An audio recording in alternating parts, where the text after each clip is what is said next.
Hello students.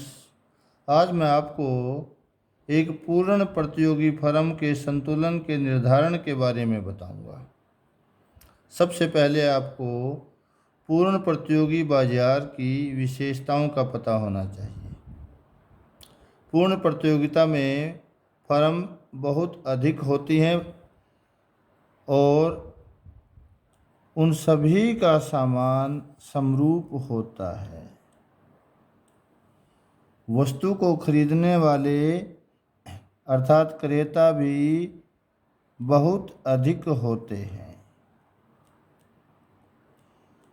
क्रेता इतने अधिक होते हैं कि यदि कुछ क्रेता सामान न भी खरीदें तो भी मांग में कोई कमी नहीं आती, और फर्म इतनी अधिक होती हैं कि यदि कुछ फर्म उद्योग को छोड़ जाएं तो भी वस्तु की पूर्ति में कोई कमी नहीं आती, और सभी फर्मों की वस्तुएं समरूप होती हैं। उनमें किसी भी आधार पर रंग, आकार, पैकेजिंग, किसी भी आधार पर उनमें किसी प्रकार का अंतर संभव नहीं होता। क्योंकि सभी वस्तुएं बिल्कुल समरूप होती हैं तो वो एक दूसरे के स्थान पर पूर्ण प्रतिस्थापित होती हैं।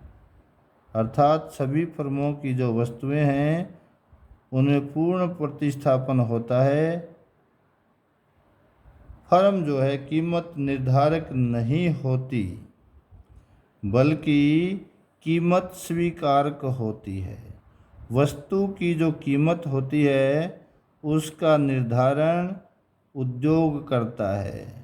उद्योग जो वस्तु की कुल मांग है, कुल पूर्ति है, जहाँ पर वो कुल मांग और कुल पूर्ति बराबर हो जाती है, जो संतुलन कीमत होती है, वहाँ पर वस्तु की कीमत का निर्धारण हो जाता है और उस कीमत को फर्म को स्वीकार करना पड़ता है। अर्थात पूर्ण प्रतियोगी बाजार में फर्में कीमत स्वीकारक होती हैं और उद्योग वस्तु की कीमत का निर्धारण करता है।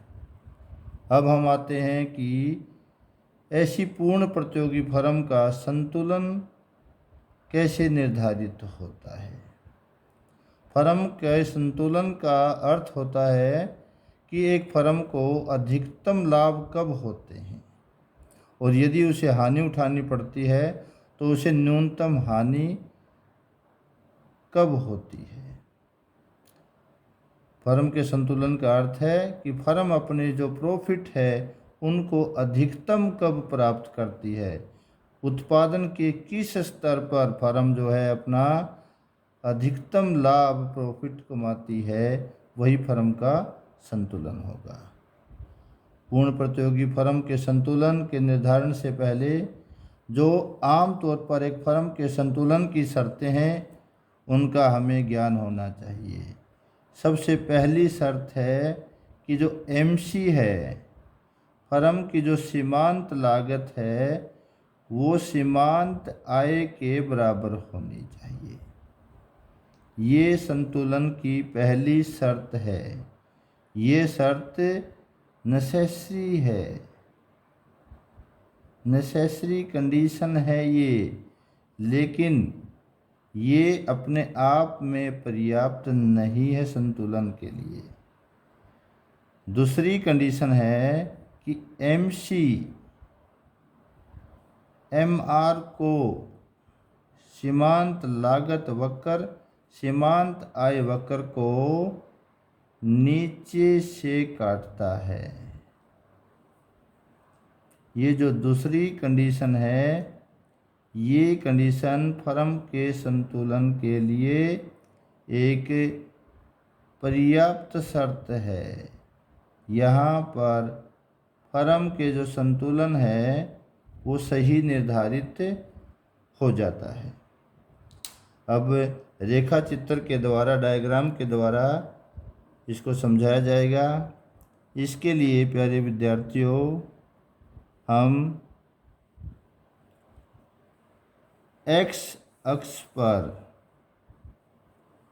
ये मूल बिंदु है, ये एक्स अक्ष, ये वाई अक्ष, यहाँ पर वाई अक्ष पर हम सीमांत लागत, सीमांत आय, AR, एवरेज कॉस्ट ये ले लेते हैं, और एक्स अक्ष पर जो है हम आउटपुट लेंगे, उत्पादन लेंगे। अब हम देखते हैं कि एक फर्म किस उत्पादन के स्तर पर अपने अधिकतम लाभ को प्राप्त करती है। प्यारे विद्यार्थियों, पूर्ण प्रतियोगिता बाजार में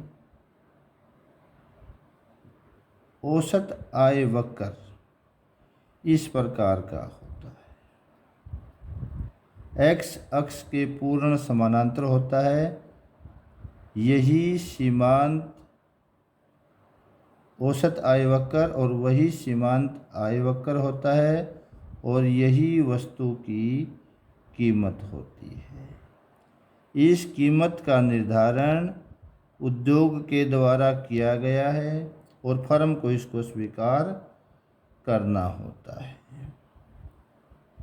ये फर्म का सीमांत लागत वक्र है जो U आकार का है। अब हम फर्म की जो संतुलन की शर्तें हैं, MC बराबर है MR, इसको ध्यान में रखते हैं। देखिएगा प्यारे विद्यार्थियों, बिंदु A और बिंदु B, ये दोनों बिंदुओं पर MC वक्र MR वक्र को काटता है, अर्थात पहली शर्त इन दोनों बिंदुओं पर ही पूरी होती है। यहाँ से यहाँ तक सीमांत लागत कम होती जा रही है, इससे आगे भी सीमांत लागत कम होती जा रही है। यहाँ पर ये जो न्यूनतम बिंदु है, यहाँ पर आकर के सीमांत लागत कम न्यूनतम हो जाती है। यहाँ तक, इससे ऊपर सीमांत आय कम है, सीमांत लागत ज़्यादा है, फर्म हानि उठा रही है, इससे यहाँ तक निरंतर सीमांत लागत कम है और सीमांत आय उतनी ही है, OP।